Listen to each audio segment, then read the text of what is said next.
Ben, what's it like to have some momentum finally in conference play? It's a good feeling. We've been practicing hard. Everybody's been sticking together. Just keep getting extra work in, and good things are happening. So we're gonna keep that up, keep up the hard work, and see where it takes us. One of the factors in the first meeting between these two teams was the way their two bigs kind of had good days. What did you guys do differently this time around to minimize their impact? We talked about digging with the guards, trying to get them to pick the ball up, and they did a great job doing that. And then we also worked on trapping with the bigs. So when one of them caught it on the block, other big go trap, just to get them to pick it up. And that's what we worked on and worked out. So you guys were much more aggressive with on the post doubles when the ball was down there. Jay, you guys have won back-to-back games in conference play the first time. Are you guys starting to see some things take root, take hold, or is this just two good games in a row and it doesn't really matter right now? No, we're playing a lot harder and together.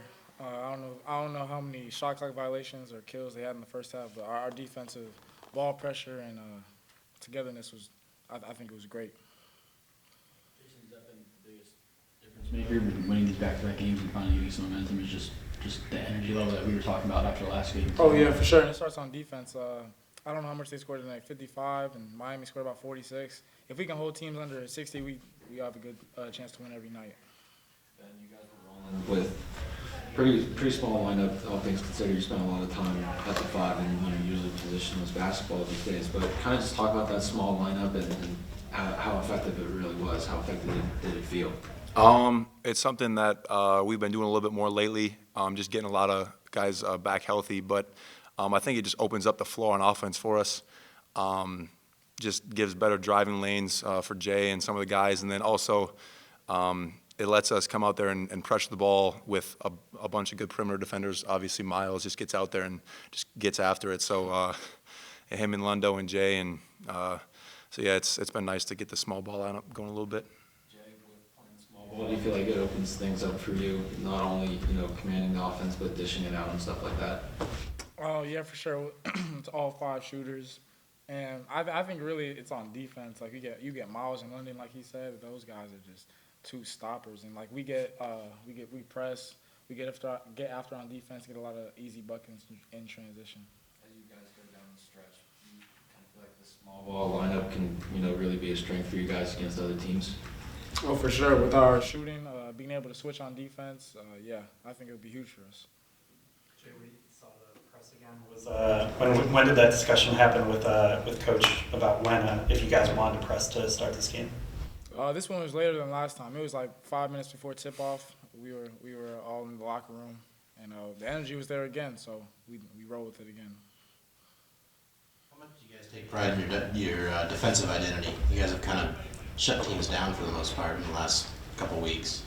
You guys haven't given up more than 61 points aside from the Akron game in the last little while. Yeah, a couple games ago we came into practice. I think it was on a Sunday, and Coach had some stats on the board, and I think we were 11th in the MAC, like in total defense. We were giving up like the second most amount of points in the conference, and I think that kind of bothered a lot of guys. And we just the last couple of days, last couple of weeks of practice have just been really getting after it, and then obviously it's showing in the game. So yeah, that's starting to become kind of who we are, is trying to stop people. Could both of you guys talk about guys like Miles and Ben Roderick and how their development the last 2-3 weeks has allowed you guys to just play smaller in stretches and to ramp up the ball pressure? Is that something that doesn't happen if those two guys don't continue to develop like they have the last 2 months? Miles Brown, man, that kid's a great defender. Like he won't just stay with you. He'll cut you off, and he's guarding like some of the best players. And then when you get him and London out there together, B-Ross starting to knock down shots, get a lot comfortable, being more than just a shooter, playing off the bounce. That's huge for our offense.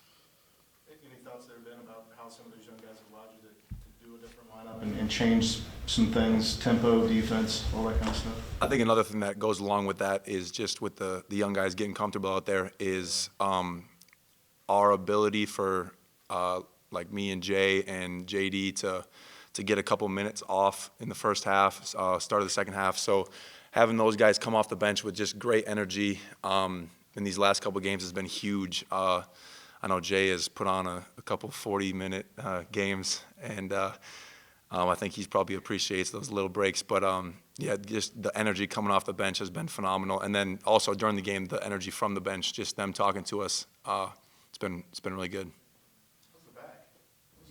Pretty sick thwack you had there. Yeah, I think I was just a little bit more scared than anything. My knee hurt a little bit getting up, but I'm good. Were you playing with a little bit more of an edge after that? You kind of really aggressive drives after that too, and I was just, I mean, did it feel like you were playing with more of an edge? Or? They can't stop him down there. He's too good. He's too strong. I think after one of those timeouts, I came out and I was talking to one of the assistants, and we just looking at the score, looking how much time there was left. We just knew we needed to get this one. So when I got back in there, it was just trying to get the win, doing whatever I could. Jay, what was going through your mind before that putback dunk? I seen the lane open up, and normally I don't crash. I'm not supposed to. I'm just supposed to get it back, but the lane opened up, and I saw where the ball was gonna go, so just timed it up right. Sports Center top 10 coming soon. How close was that to your dunk that got a lot of views on social media over the summer? I mean, this one was on 10 feet, so. Anything else? How much of an example do you think it sets for those young guys when they see guys like Jordy diving on the floor for loose balls and getting in scrums? That's huge, especially with the condition JD's body is in after all these years and after all these injuries. And that's not just for the young guys. Like me seeing that, I assume Jay seeing that, like Vest seeing that, that just gets everyone going. I mean, Coach Bowles sees that, and he's jumping up and down, throwing his fists up and down. So those are game-winning plays. And seeing JD get on the ground multiple times tonight was just phenomenal. I think we're going to try to keep that. Is it a Brazilian group? I think we're going to try to keep those guys around. And They're good. Yeah, they've been here in the last few years. They show up most places. phenomenal. What a Here 2 years ago when Dardis had like 40 points. That was a wild night. well, let's try to keep them back here.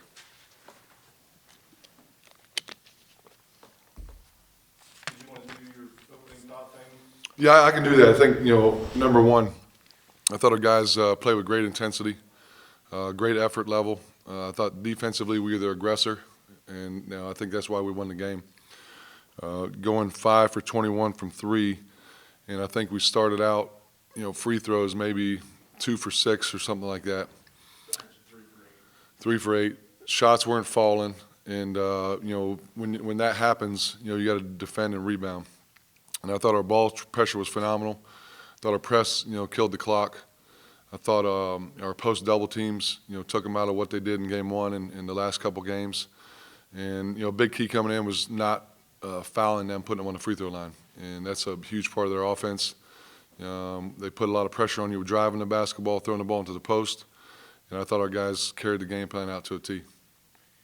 It's 2 games against 2 teams in the bottom half of the conference, but at first glance, this feels like a week where your club kind of turned a corner, not the corner, a corner. But do you feel similar? Do you see things starting to click in or settle in with some of your young guys?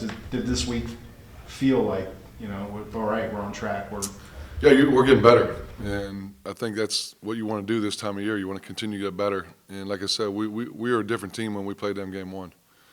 And, our guys have a lot of energy right now. They come to practice. We always talk about mind right, game right, mentally being locked in. Our assistants came in and said they were a little quiet in warm-ups. So, we pumped the music. I did a couple chest bumps. I was out of breath giving my pregame talk. But I thought they came out with great energy, and our ball pressure took them out of a lot of what they wanted to do. They weren't allowed to run their sets very cleanly. And, it's two and a half games now where we've really amped our energy level up, pressure up, and we'll be off tomorrow and go light again Thursday. And I think if you look at the league, it's number 2 in the country in close games, out of whatever 30-some leagues. And these guys have been they're very similar to us. They're young, they don't have a lot of seniors, play a lot of freshmen, sophomores, juniors, and every team in this league has won and lost close games.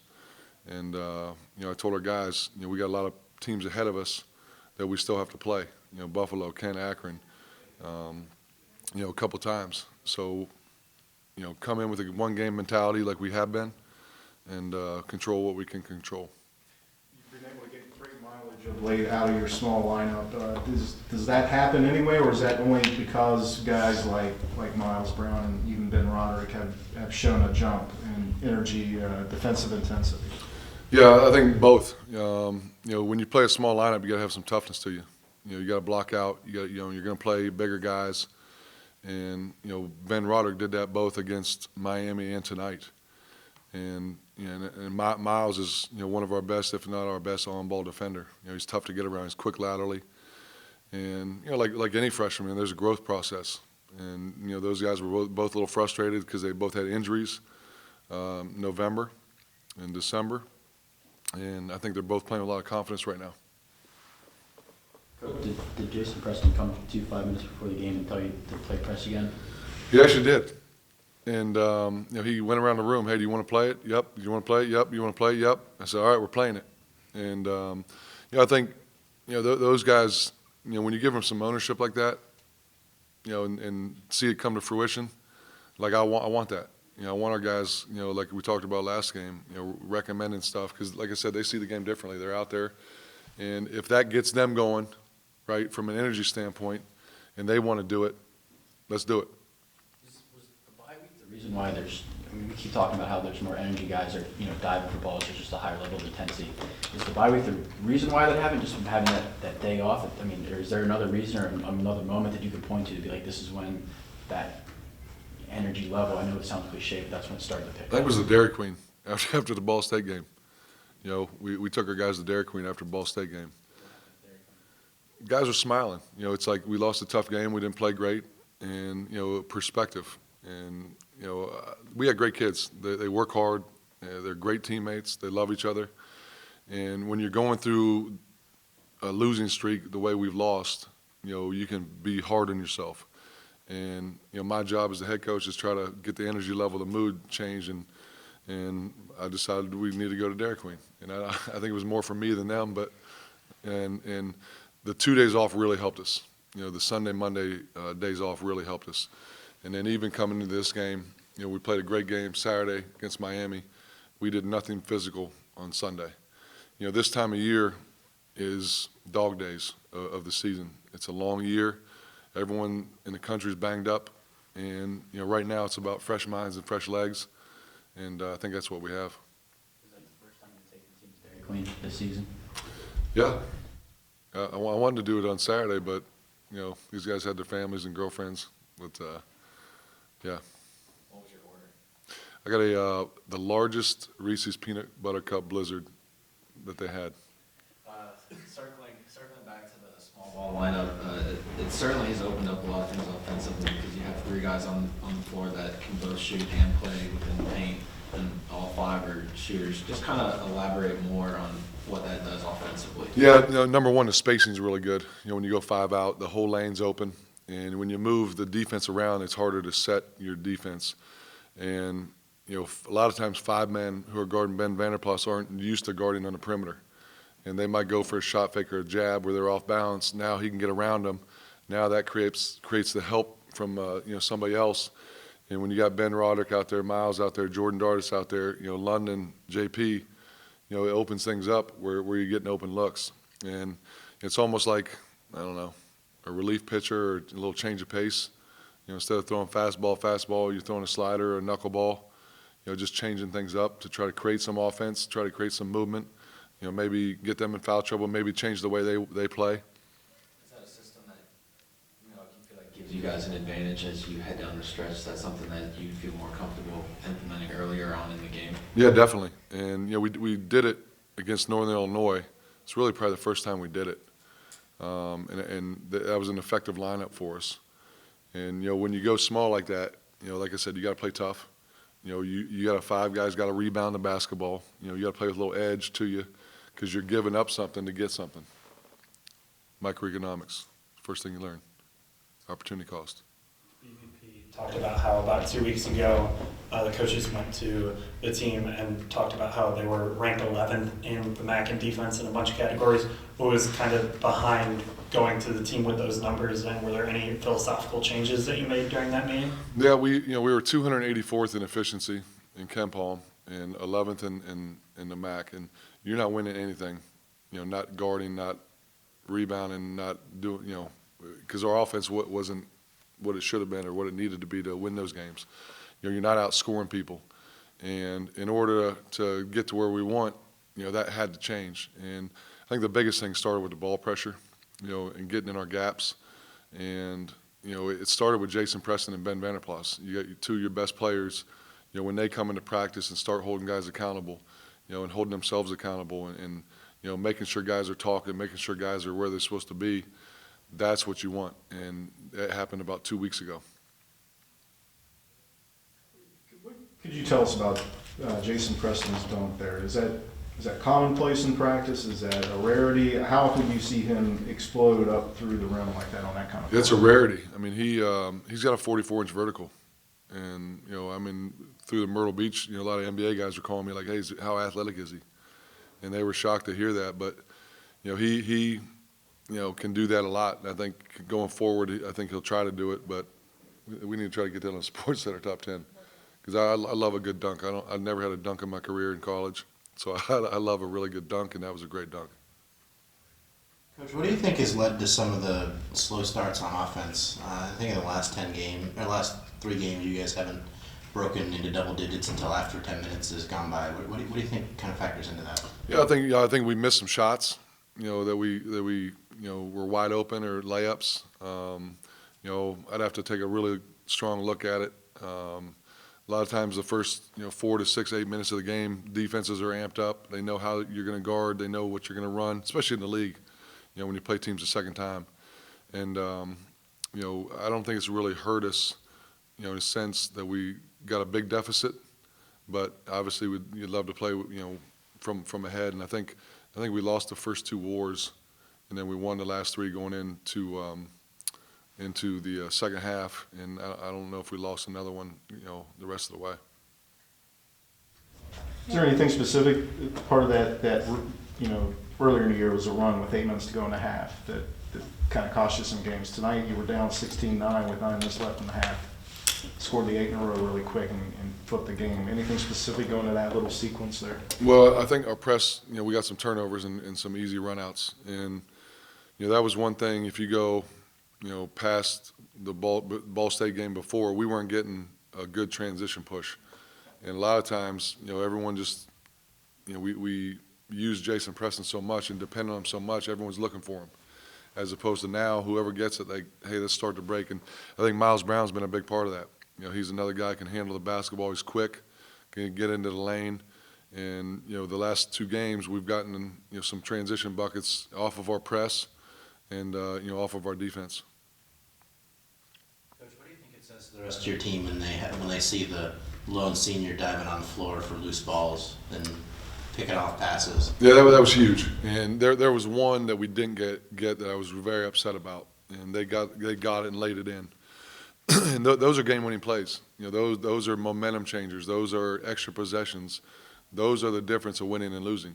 And to have him do that, like I said, I don't know if he dove on it, kind of fell on it, but he got him and called the timeout one time, and then got 2 other ones, and it's huge. Those are we talk about all the time. And if you go back to the games we lost, the close games, we weren't making those game-winning plays. Now we are.